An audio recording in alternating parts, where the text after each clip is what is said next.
ایک دن ایک سائل بڑی امیدیں لے کر حضرت نظام الدین رحمۃ اللہ علیہ کے پاس آیا۔ حضرت کے پاس اس وقت سوائے اللہ کے نام کے کچھ نہ تھا۔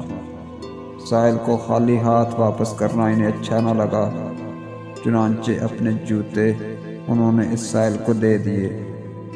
سائل چل دیا۔ راستے میں ایک سرائے ملا۔ اس سائل نے وہاں قیام کیا۔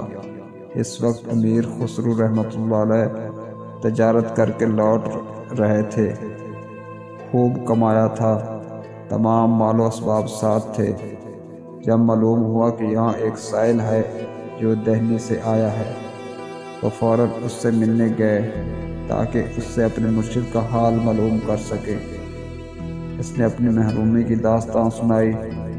امیر خسرو تڑپ اٹھے، کہنے لگے یہ جوتے مجھے دے دو اور بدلے میں یہ تمام مال و اسباب لے لو۔ سائل حیرت میں پڑ گیا۔ انہوں نے اپنا سب کچھ اسے دے دیا اور حضرت کے جوتوں اپنے سر پر رکھ کر دہلی پہنچے۔ اسی چاہت اور لگاؤ کا یہ صلہ ملا کہ وفات کے بعد اپنے مرشد کے قدموں میں جگہ پائی۔ سچا عاشق وہ ہے جو اپنا سب کچھ لٹا دے، لیکن یہ ہر کسی کے بس کا کام نہیں۔